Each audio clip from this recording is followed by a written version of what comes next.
Hi, everyone, and welcome back to True Crime Echoes.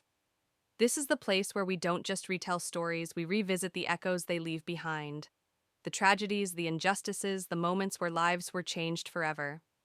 What I share with you here isn't just about crime or history. It's about people, their struggles, their resilience, and the lessons we can still learn from them today.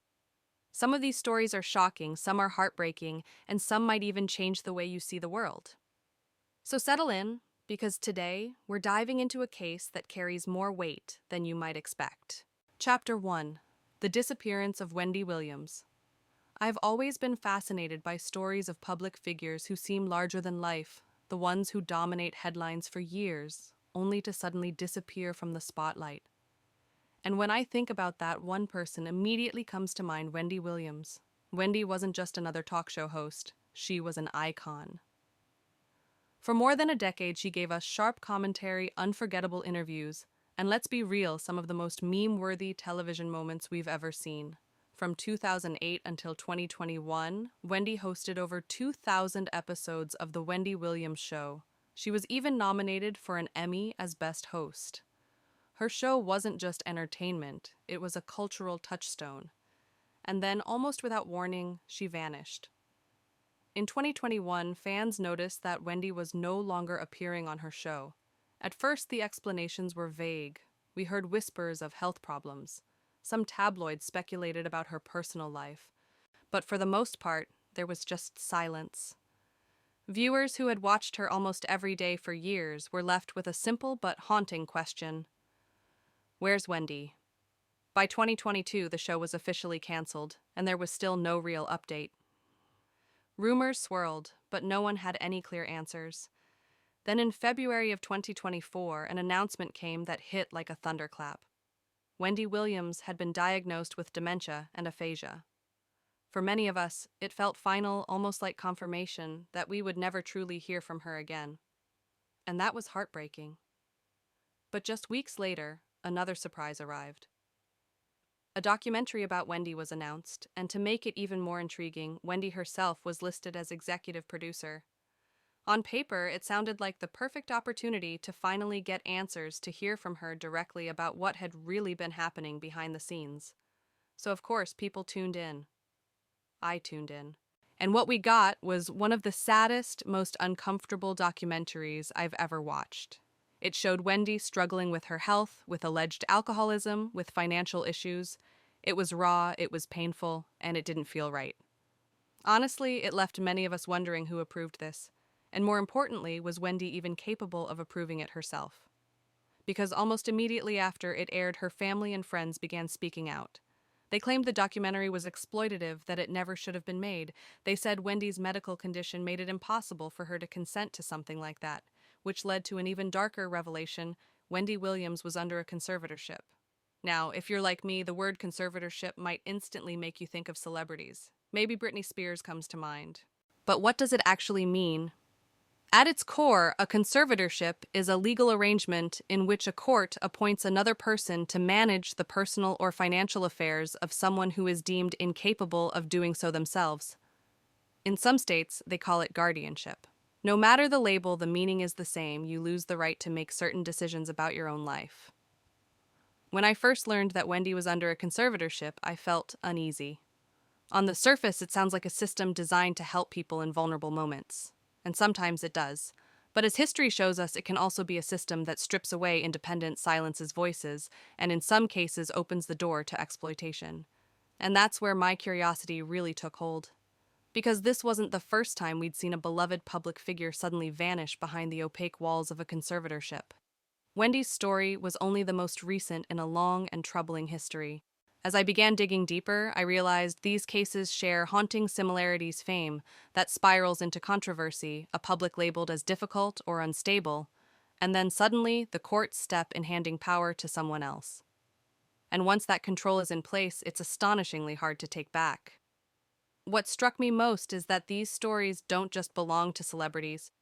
While the headlines may focus on Wendy Williams or Britney Spears' conservatorships, are far more common than most of us realize. They happen quietly behind closed doors to everyday people, often the elderly, sometimes those battling mental health challenges. and in many cases, families are torn apart by them. But let's go back for a moment to Wendy. For years, she built her career on speaking boldly, on being unafraid to say what others only whispered. And now her voice has been taken from her, not just by illness, but by a system that claims to protect her while simultaneously silencing her. That irony, that heartbreaking contrast, is what makes her story so compelling and so devastating. And it made me want to understand, how did we even get here? How did this system develop, and why does it keep resurfacing in some of the most tragic celebrity stories of our time? To answer that, we need to go back almost a century to the case of an actress, whose name you might not know, but whose fate set the tone for everything that followed. Her name was Frances Farmer. Chapter 2. Understanding Conservatorships, Care or Control. When I first heard the word conservatorship, I'll be honest, it sounded like one of those legal terms that belongs in a dusty textbook or a courtroom I'd never step foot in. But the more I started looking into it, the more I realized it's not some obscure piece of law, it's something that has shaped real lives sometimes in ways that are heartbreaking. At its simplest, a conservatorship is a court order. It says you can't handle your personal or financial decisions, so someone else is going to step in and do it for you. That might sound straightforward, maybe even logical in some cases. If someone is seriously ill or elderly and struggling with memory, having a trusted guardian can prevent them from being taken advantage of. It can make sure their bills are paid, their medication is managed, and their day-to-day needs are met. But here's the thing. What sounds protective on paper doesn't always play out that way in real life. Because once a conservatorship is granted, the person under it loses an extraordinary amount of autonomy. Imagine being told you no longer have the right to decide where you live, how you spend your own money, or even who you can see or talk to. That's not just oversight, that's control. And as history shows us, control can be abused. Before diving into modern cases like Britney Spears, I wanted to understand where this idea even came from. Who was the first person we really saw lose everything under this system? That's when I came across the story of Frances Farmer. Now, if you don't know the name Frances Farmer, you're not alone. She isn't a household name today, but back in the 1930s, she was a rising star in Hollywood. Frances was smart, ambitious, and talented, everything you'd expect from a woman chasing her dreams in the golden age of cinema. But she was also outspoken, rebellious in ways that didn't fit the mold of what studios wanted their actresses to be. And that's important because in Hollywood back then, the studios weren't just your employers. They owned you. When you signed a contract, it wasn't just a promise to do a few movies. It was like handing over your entire professional future. They told you what films to star in, what public image to project, and even who you could or couldn't be seen with. Defy them and you'd be labeled difficult. And once you had that label, your career was basically over. Frances Farmer refused to play by those rules. She spoke her mind. She lived on her own terms. And the punishment for that defiance was swift and cruel. Over time, the tabloids painted her as unstable. Her marriage fell apart. She was rumored to have affairs. And soon, she went from celebrated actress to scandal headline. By the early 1940s, her life had spiraled into arrests, public meltdowns, and humiliating court appearances. Judges began calling her an alcoholic, mentally incompetent, even dangerous to herself and others. But instead of being offered compassion or real treatment, Frances was forced into psychiatric institutions. And that's where her story intersects with conservatorship. Because under the law of the time, Frances's mother was appointed her legal guardian. In practice, that meant Frances, a 30-year-old woman, was no longer allowed to make choices about her own life. Where she lived, whether she could work, even if she could leave the hospital or not, those decisions were no longer hers. They belonged to someone else. And once that decision was made, it unleashed a nightmare. Frances endured years of institutional abuse. Electroshock therapy, insulin, shock treatments, even rumors of assault at the hands of those meant to care for her. All of it justified under the banner of guardianship, because legally, she wasn't considered capable of objecting. I don't know about you, but when I first read her story, it shook me. Because Frances wasn't a criminal, she wasn't violent. She was a woman with ambition, one who happened to be outspoken in an era when that was unacceptable. And yet, with a single court ruling, her entire life was taken out of her hands. What makes it even more haunting is how familiar it feels. Because decades later, we've watched this same story repeat. Different names, different faces, but the same underlying pattern. Someone is deemed unfit, someone else is given control, and the person at the center loses their freedom. That's why the case of Frances Farmer is such an important place to start. She shows us the roots of the conservatorship system, not in legal theory, but in lived experience. And once you see how it played out in her life, you can't unsee the dangers that come with it. So, let's go deeper. Let's step into Frances Farmer's world, the glitz of Hollywood, the cruelty of the tabloids, and the devastating spiral that ended with her locked away, her voice stolen, her choices erased. Because before we can understand the modern battles over conservatorship, we need to understand how one woman's fall set the stage for everything that followed. Chapter 3. Frances Farmer, Hollywood's silenced rebel. When I first read about Frances Farmer, it felt like stepping into a story that should have been a cautionary tale for Hollywood, for the courts, and for society as a whole. But instead, her life became a blueprint for how systems of power could strip away someone's autonomy under the guise of protection. Frances was born in 1913 in Seattle, Washington, to a working-class family. Her parents divorced when she was still a child, and she was raised mostly by her mother. Life wasn't easy, but Frances wasn't the kind of person who let hardship define her. From a young age, she had this spark, a drive to make something bigger of herself. By the time she reached the University of Washington, she had already discovered her passion for acting. She threw herself into school productions, performing in every play she could, until the stage practically became her second home. Acting wasn't just a hobby for her, it was a lifeline. And like so many ambitious young people of her generation, she set her sights on New York, the beating heart of American theater. When Frances arrived in New York, she hustled. She auditioned for anything and everything. She faced rejection after rejection, but she didn't quit. Eventually, her persistence paid off. She caught the eye of Paramount Pictures, one of the biggest studios in the industry at the time, and landed a contract. For any young actress, this was the dream. A studio contract meant security, steady work, and the chance to make it big. But in Hollywood, dreams always came with strings attached. Studios in the 1930s weren't just employers, they were puppet masters. They controlled every aspect of their actors' lives, from the roles they played to the clothes they wore in public, even down to who they dated.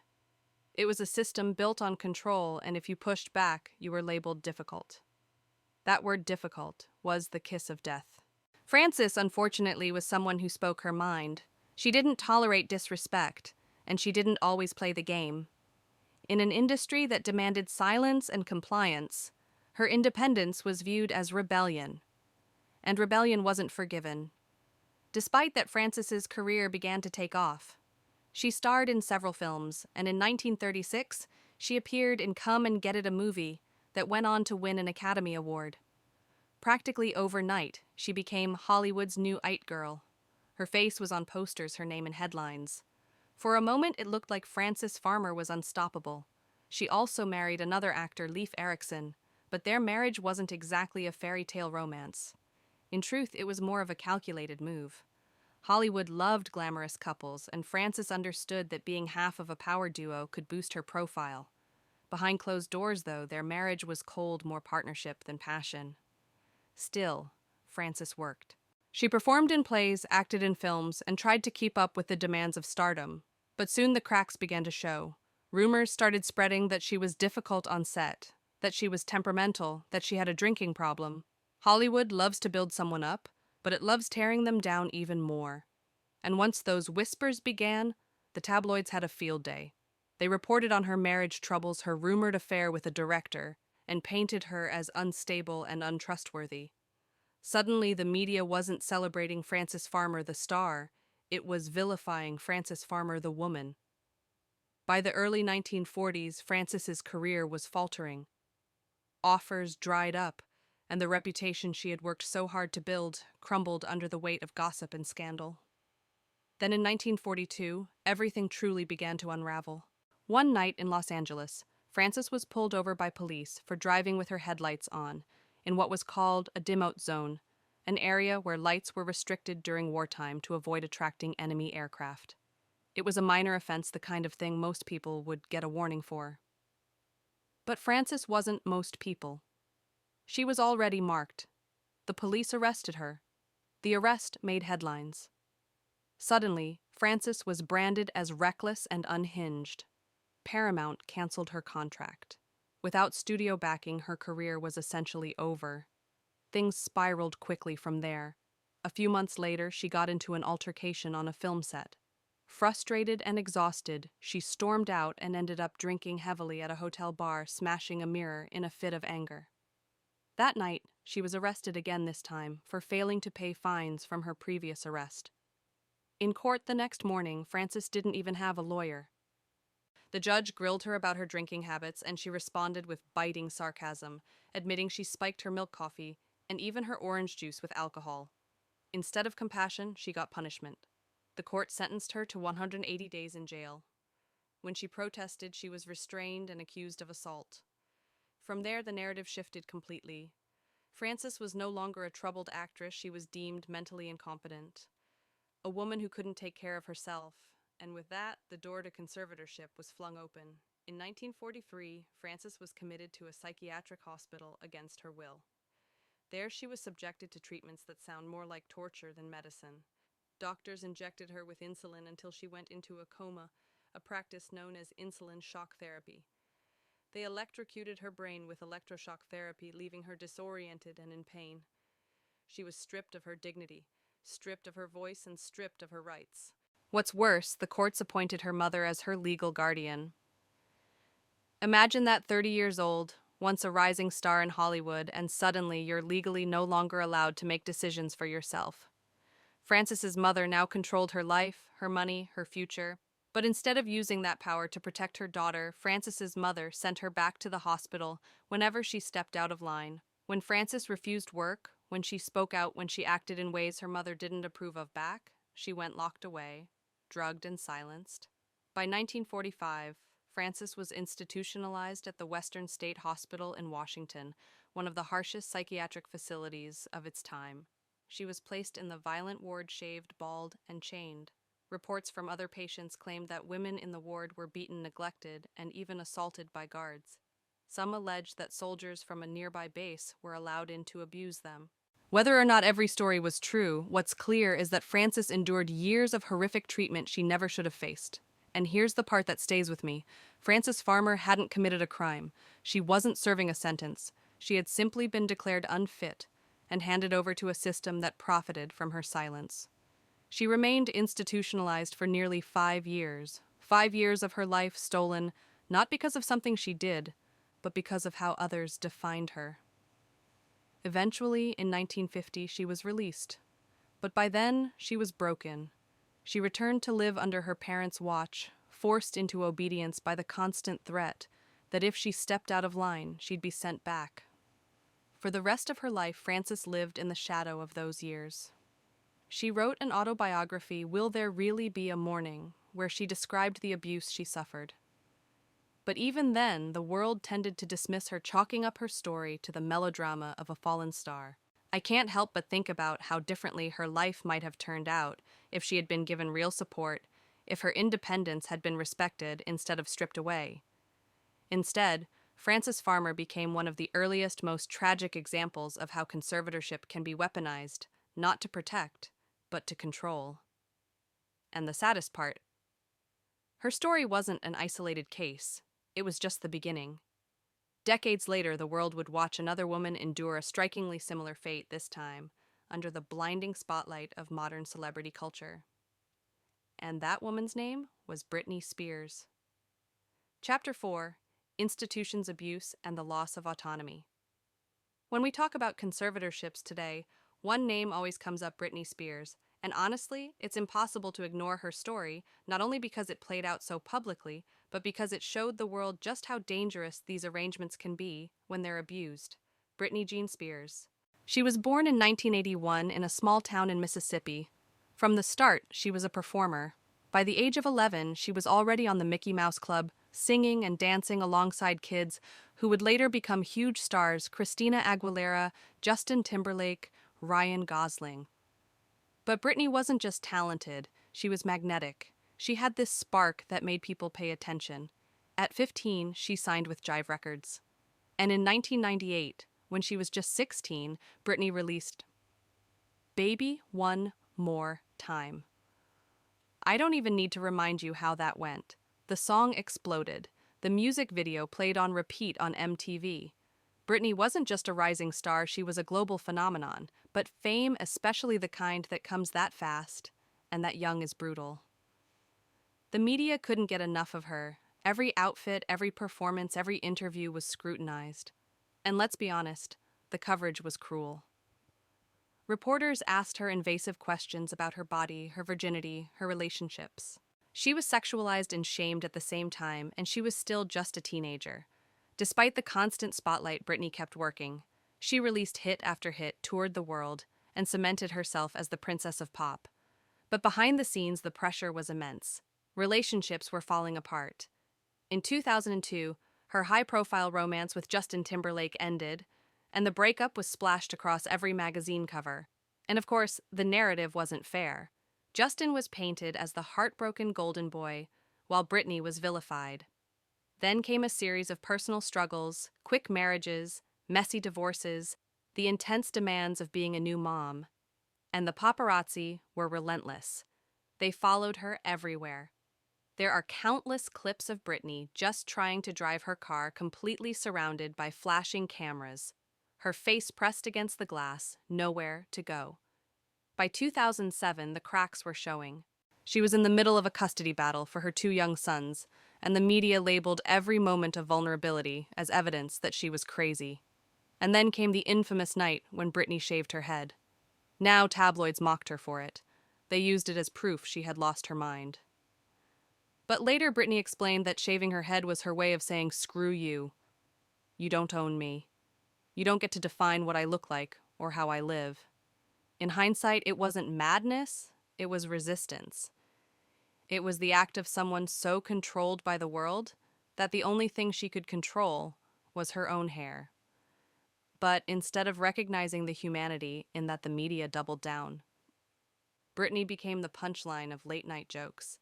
She was photographed sobbing on the floor, hounded everywhere she went.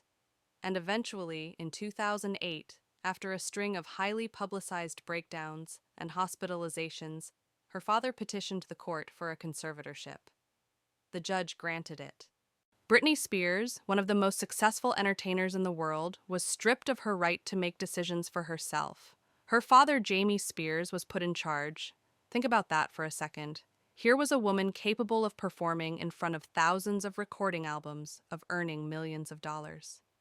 And yet the court decided she was incapable of deciding how to spend her own money, or even who she could see.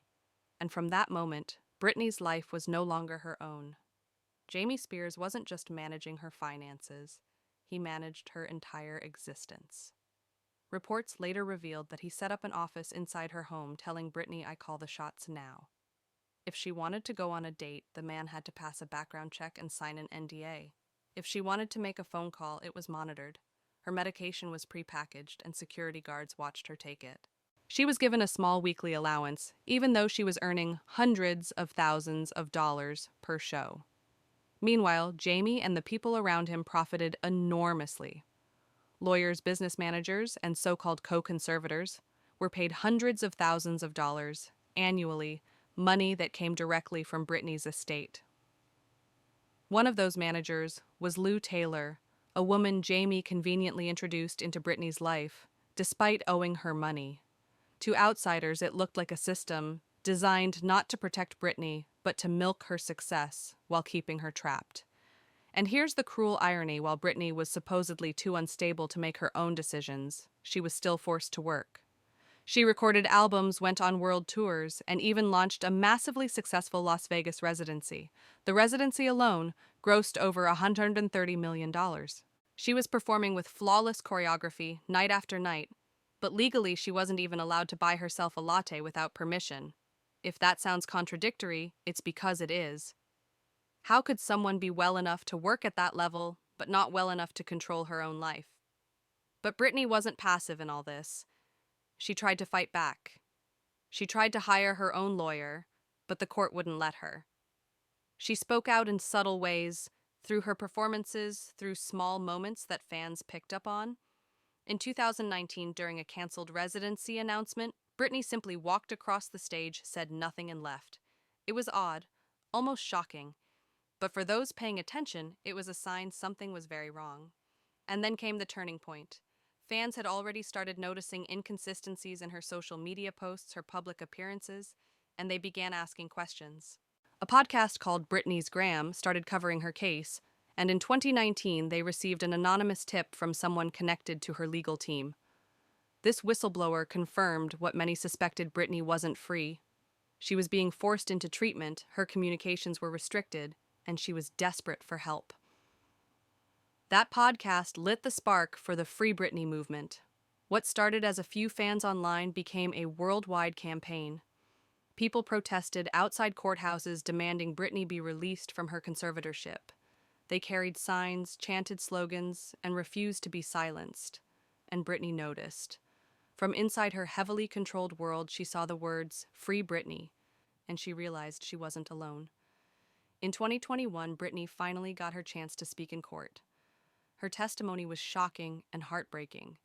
She described feeling enslaved, controlled, and abused by the very people who claimed to protect her. She told the judge, "I'm not happy. I cry every day. My father loved the control he had over me, and for the first time, the world really listened." The audio of that testimony spread everywhere. People who once mocked Britney were now outraged on her behalf. The court of public opinion had shifted, and eventually, the actual court caught up. On November 21st, 2021, a judge officially ended Britney Spears' conservatorship after nearly 14 years. 14 years of her life stolen her choices, erased her voice, silenced. And while the ruling was a victory, the scars were permanent. Britney herself has said she'll never fully recover from what she endured. Her story matters not just because she's a celebrity, but because it forced the world to confront the darker side of conservatorships. It exposed how easily the system could be twisted, how much money there was to be made by keeping someone under control, and how difficult it was for the person trapped inside to fight back. And here's what's even more disturbing: Britney isn't alone. She's just the most famous example. There are countless others, men and women, young and old, whose lives are quietly governed by conservatorships. Some are necessary. Some truly help vulnerable people live safer, more stable lives. But others look a lot like what happened to Frances Farmer in the 1940s and to Britney Spears in the 2000s. A pattern of control, of silencing, of profit at the expense of freedom. When I think about Britney, I don't just see a pop star who lost years of her life. I see a woman who became a mirror reflecting the cracks in a legal system that can either protect or destroy. And I can't help but wonder how many more stories like hers are out there, hidden from the spotlight, playing out in silence. Because if it could happen to Britney Spears, one of the most famous women in the world, it could happen to anyone. Chapter 5: Britney Spears, a modern conservatorship battle. After diving into Frances Farmer's tragic downfall and Britney Spears' long fight for freedom, I started to realize something unsettling. These weren't isolated stories. Conservatorships weren't created for celebrities, and they don't only exist under the bright lights of Hollywood or the flashing cameras of paparazzi. They happen quietly every single day, often to people who will never see their names in a headline. One example that first caught my attention was Brian Wilson from the Beach Boys. Now, Brian wasn't technically under a legal conservatorship, but for years his life looked eerily similar to one. At the height of his career, when he was writing some of the most brilliant, groundbreaking music of the 20th century, Brian was struggling deeply with mental health. And into that vulnerability stepped a man named Eugene Landy, a so-called therapist. On paper, Landy was there to help Brian. In reality, he controlled nearly every aspect of Brian's life. He isolated him from friends and family, dictated what he could do, over-medicated him, and even inserted himself into Brian's professional work, going so far as to co-write songs and his autobiography. Brian wasn't locked away in an institution, but he was still imprisoned, cut off from the world, and stripped of autonomy. And while Brian's case eventually came to light and Landy was pushed out, it shows how easy it is for control to masquerade as care. Sometimes, the lines blur so much that the person trapped inside doesn't even know where their freedom ends and their confinement begins. But the more I learned, the more I realized the majority of conservatorships in America aren't about celebrities at all. They're about ordinary people. Our parents, our grandparents, maybe even one day ourselves. Think about it. As people age, health declines. Dementia, Alzheimer's, or simply the physical limitations of getting older can make it hard to manage money, pay bills, or keep up with daily life. In those situations, a conservatorship or guardianship can actually be a lifeline. It can protect someone from financial scams, make sure their medication is taken properly, and provide structure where independence has faded. That's the side of conservatorships we don't hear about in the tabloids. The cases where it works, where it really does help families care for someone vulnerable. But even then, there's a dark side. Because once you strip away someone's rights, even with good intentions, you create the potential for abuse. And unfortunately, abuse does happen. Sometimes it's about money, family members fighting over control of a parent's estate. Other times it's about power deciding where someone lives, who they can see, and what kind of medical care they receive. I've read cases where elderly people were placed under conservatorships after showing mild forgetfulness, only to find themselves locked in assisted living facilities against their will. Their homes were sold, their assets liquidated, and all in the name of protection. By the time anyone questioned it, it was too late. The system had already taken over. And that's the piece that haunts me. Because whether it's Frances Farmer in the 1940s, Britney Spears in the 2000s, or an anonymous senior citizen today, the pattern is the same once a conservatorship is in place. It's incredibly difficult to fight your way out. The law is slow to give back freedom once it's been taken away. It makes me think about my own family, about the people I love who are getting older. I imagine what it would feel like if someone told them, "You don't get to decide anymore." Maybe at first it would seem practical. Maybe it would even make sense. But the slippery slope is real. Where do you draw the line between care and control? Between safety and imprisonment? And here's the truth that I keep coming back to: conservatorships are not inherently evil. They were designed for a reason, and in the right hands, they can protect vulnerable people from real harm.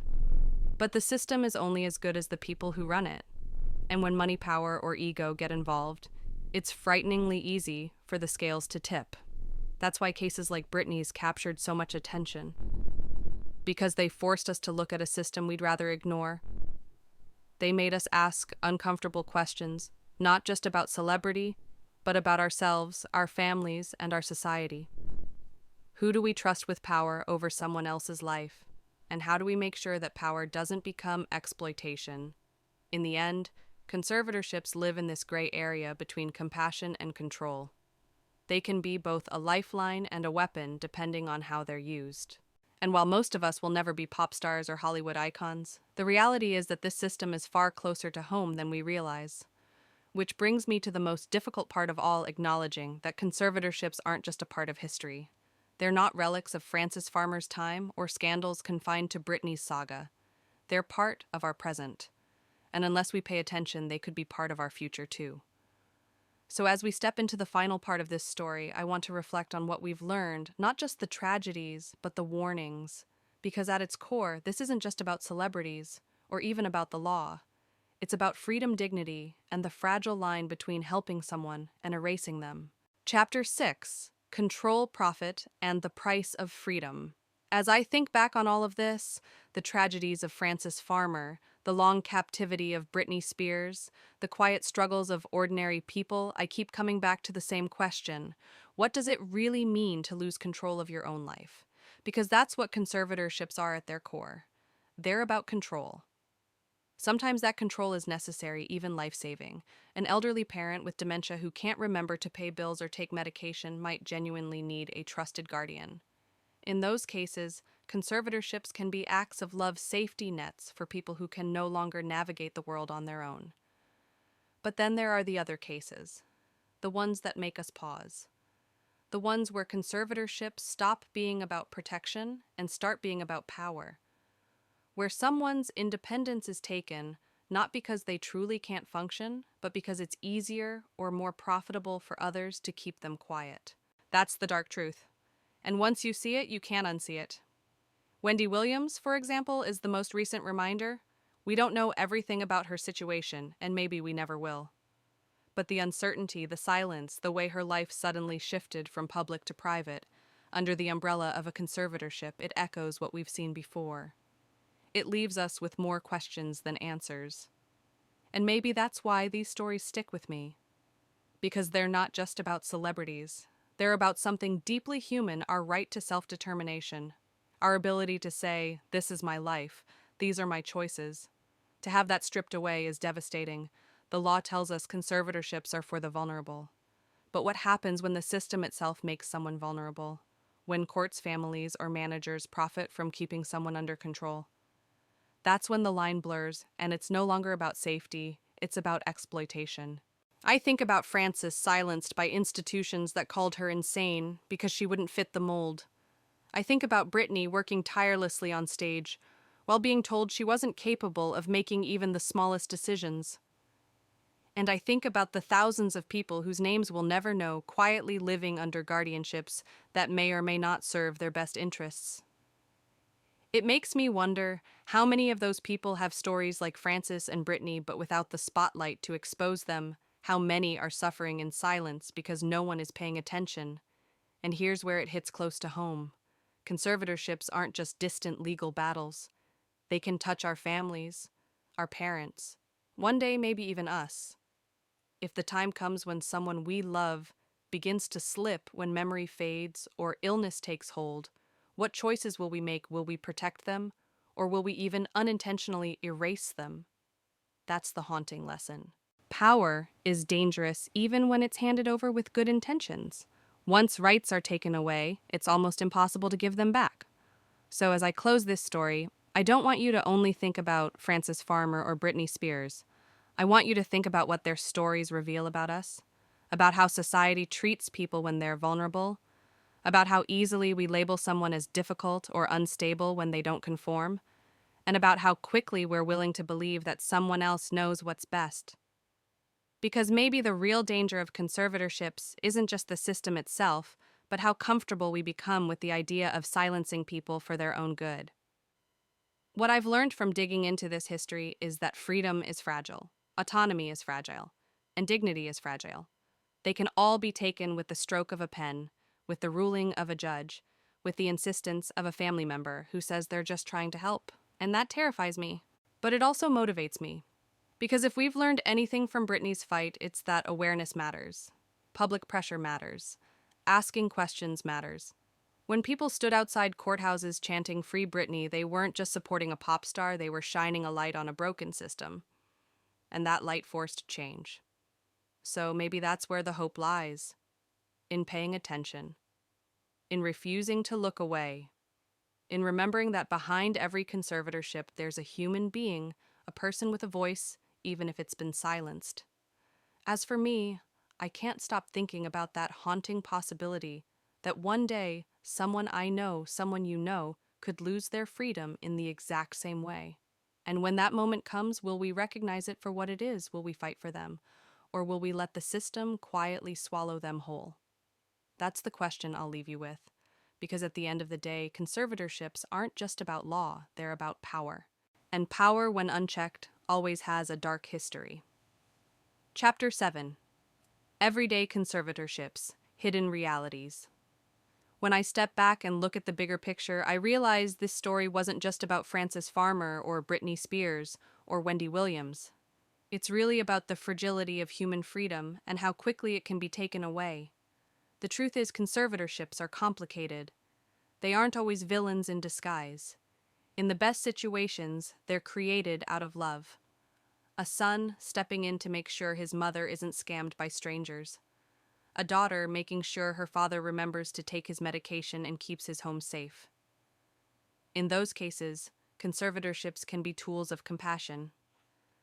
But what strikes me, and what I hope you take away from all of this, is that compassion and control can look very similar on the surface.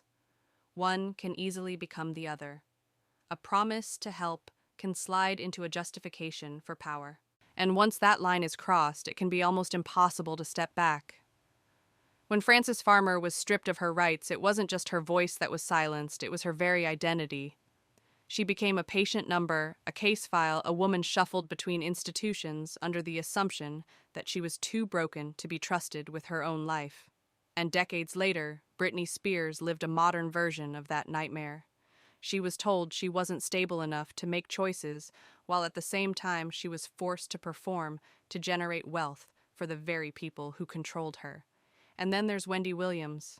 Her situation is still unfolding. We don't know the full truth yet, but the shadows of familiar patterns are there. A woman once known for her boldness, her ability to speak freely, suddenly quieted by a system that claims to protect her. Whether it's justified or not, the unease is there. These stories stay with me because they raise a question none of us want to face. What does it mean to truly be free? Is it simply about being able to walk where you want, buy what you want, say what you want? Or is it deeper than that, the right to be trusted with your own life, even when you're struggling? The older I get, the more I realize freedom is fragile. We like to think it's permanent, guaranteed, something no one can touch. But in reality, it can disappear with the stroke of a pen, a ruling from a judge, or the decision of a family member who says they're only trying to help. And maybe that's why I find conservatorships so haunting. Because they force us to confront uncomfortable truths about power, family, and society. They force us to admit that sometimes even the systems built to protect can become the very thing that destroys. I wonder how many people right now, people who aren't famous, who don't have hashtags or protests in their name, are living through their own silent conservatorships. How many are sitting in nursing homes or institutions, wondering if anyone will ever listen to them again? How many have had their voices erased in the name of protection? And I wonder how many more will face that in the future. Our parents, our grandparents, maybe even us. That's the hardest part to accept. Because it means these stories aren't just history or gossip, they're warnings. Warnings about how easily autonomy can be taken and how hard it is to win back once it's gone. But if there's one thread of hope, it's this awareness changes things. Frances Farmer didn't have social media or a movement shouting her name in protest. Britney Spears did. And because of that, her story didn't just end with her freedom, it sparked reforms. Courts have begun to change the rules. Now people under conservatorships have more rights to choose their own attorneys to fight back in ways they couldn't before. It's not perfect. The system is still flawed. But progress, even slow progress, starts with people paying attention, with us refusing to look away. So maybe that's where we come in. Maybe our role isn't to solve the entire system overnight, but to remember these stories, to talk about them, to see the warning signs in our own lives, in our own families, and to question when control stops being care and starts being exploitation. For me, telling this story has been unsettling, but also necessary, because it's easy to forget that freedom isn't just about grand ideas or politics. It's about the choices we make every day, the ability to live on our own terms. And when that's taken away, whether by a court, a family member, or a broken system, it leaves scars that never really heal. So as we close this chapter, I'll leave you with this. The next time you hear about a conservatorship, don't just think of Britney Spears or a headline in the news. Think about what's really at stake. Think about Frances Farmer, about Wendy Williams, about the countless people whose names we'll never know. And then ask yourself, if it were you or someone you loved, would you notice the difference between help and control? And if you did, would you have the courage to speak out? Because in the end, this isn't just their dark history. It could be ours too. Chapter 8. Reflections on Power and Vulnerability. As I sit here, reflecting on everything we've uncovered, I realize this story has taken me on a journey I didn't expect. What started as curiosity about celebrities, about Wendy Williams, Britney Spears, Frances Farmer, turned into something much deeper. It became a story about all of us, about the fragile balance between help and harm, love and control, freedom and captivity. And if I'm honest with you, I can't stop thinking about how close to home this really is. I used to think conservatorships were rare, extreme something that happened to other people. But the more I dug into the history, the more I realize they're not rare at all. They happen quietly in courtrooms that never make the news and families that never go public. They happen when a son steps in to manage his father's finances, or when a daughter decides her mother can't live alone anymore. Sometimes those decisions are necessary. Sometimes they save lives. But sometimes they erase them. That's the part that chills me. Because from the outside it can all look the same.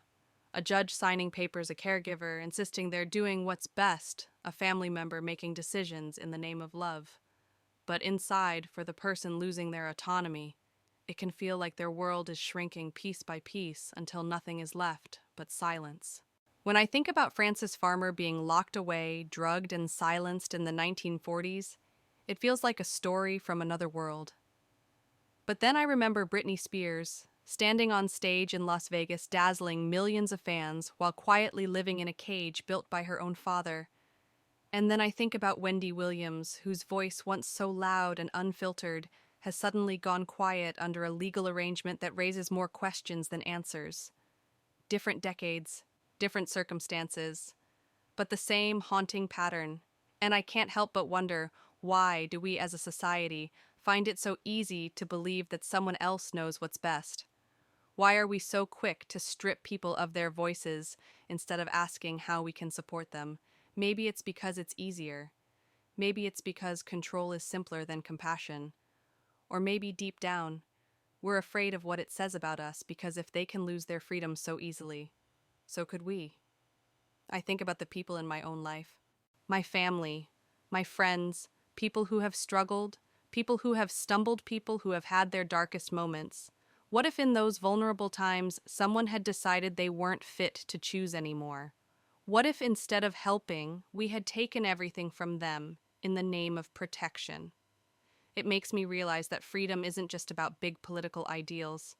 It's about the small, everyday choices that make us who we are. Choosing what to eat, where to go, who to love, how to live. The things we take for granted until they're gone. And once they're gone, they're almost impossible to get back. So what do we do with that knowledge? For me, it comes down to this: awareness is power. Talking about these stories matters. Remembering Frances Farmer matters. Listening to Britney's voice when she finally spoke in court matters. Asking questions about Wendy Williams matters. Because silence is what allows exploitation to thrive. And maybe the most important thing we can do is carry these lessons into our own lives. To stay alert when someone we love is vulnerable. To ask ourselves, am I helping, or am I controlling? Am I protecting them, or am I erasing them? Those are hard questions. They don't always have easy answers, but if we're willing to ask them, maybe we can prevent history from repeating itself. That's the real legacy of these stories. They're not just tragedies for us to shake our heads at and then forget. They're warnings. They're reminders that freedom is fragile, that dignity is fragile, and that the systems designed to protect us can sometimes do the exact opposite. As I close this chapter, I don't want you to feel only sadness or anger. I want you to feel a sense of responsibility. Because whether or not we ever face a conservatorship ourselves, we will all one day face vulnerability in our loved ones, in our families, in ourselves. And in those moments, what we choose will matter. Will we choose compassion or will we choose control? That's the question I leave with you. Because the dark history of conservatorships isn't just about the past. It's about the choices we're making right now and the choices we'll be forced to make in the future. And the answer, well, that's up to us. And that brings us to the end of today's story. But as always, the echoes of these events don't really end here. They ripple forward into our conversations, our families, and maybe even into our own choices one day. If this story made you think, I'd love to hear your reflections. Share your thoughts in the comments below. I do read them, and sometimes they spark the next story we explore together. Thank you for spending this time with me here on True Crime Echoes. If you found value in today's episode, consider subscribing so you don't miss the next one. Until then, take care of yourselves, take care of each other, and remember, history always has a darker side if we're willing to look for it.